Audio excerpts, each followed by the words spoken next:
Test 5. You will hear a number of different recordings and you will have to answer questions on what you hear. There will be time for you to read the instructions and questions, and you will have a chance to check your work. All the recordings will be played once only. The test is in 4 sections. Write all your answers in the listening question booklet.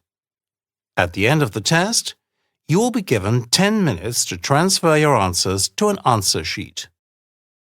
Now turn to Section 1. You will hear an interviewer talking to a woman about urban and suburban wildlife for a local survey. First, you have some time to look at questions 1 to 6.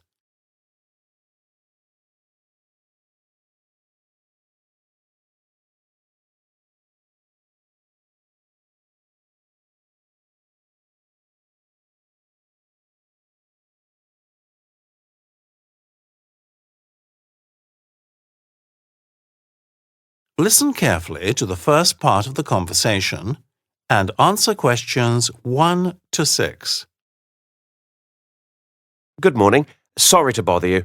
Would you mind answering a few questions? What about? You're not a politician, are you? No, nothing like that. I'm doing a survey for the Wildlife Association about urban and suburban wildlife, and I hope to get people involved in a project to get an idea of the numbers and diversity of wildlife in the area. I see. Sounds interesting. What does it involve? Well, if you're interested, I'll just note down some personal details, then tell you what it's all about. Right. My name is Sally Cudlip. That's Cudlip. Next door is number 9 Merton Road, so I assume this is number 11. Do you know, I'm not sure. It's a straggly street and we've never used a number. Letters come to the Briars. That's Briars, Merton Road. And the postcode is TN174BB, right? Actually, it's BD. TN174BD. Right. I take it you have a garden at the back of the house? Yes, quite big too. Takes a bit of work, but I enjoy it. Do you have a job? I only ask because helping us with the survey may take up a little time, but many people who do work help out. So, would you be willing to help us with the survey? Just part-time at the moment. OK, back to nature now. And do you have a pond in your garden? Well, my husband calls it a puddle, but it's big enough to have frogs. In fact, there's spawn in there now, and can you believe it? A heron comes now and again to get the fish. This is exactly the kind of information we want. What other animals visit your garden? Oh, we get foxes, of course. Everybody does. And badgers. For a while, there were some wild rabbits, but I think the foxes must have got them. So, you'll join the survey? Good. I'll give these recognition charts for birds, insects, mammals and so on. And this leaflet tells you what to look out for and when and how to use our website to keep a log of your sightings. Now you have some time to look at questions 7 to 10.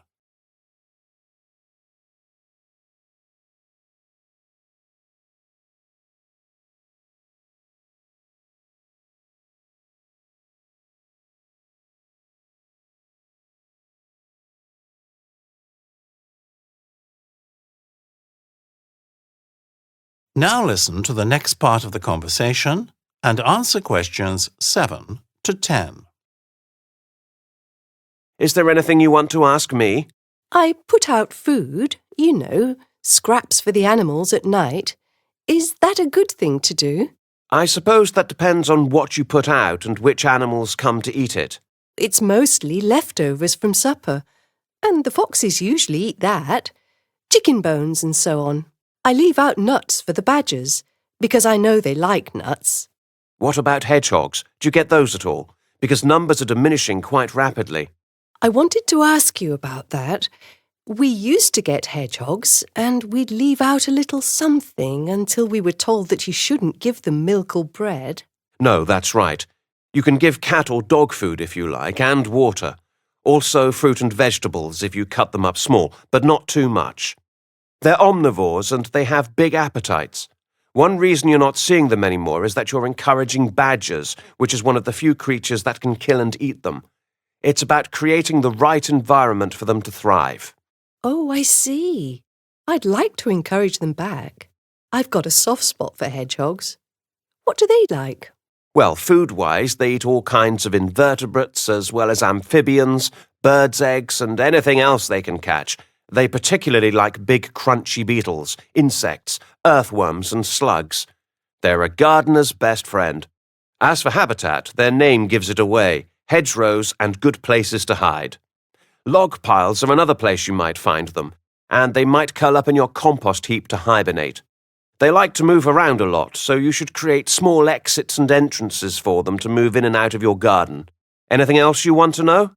That's all for now. I'll get onto your website and look into it in more detail there. Great.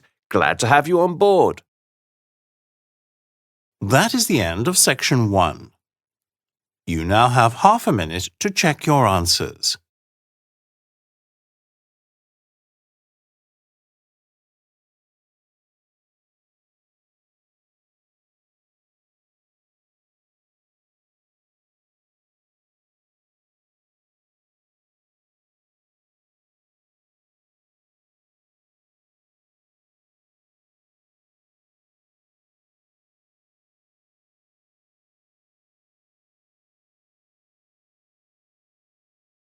Now turn to section 2.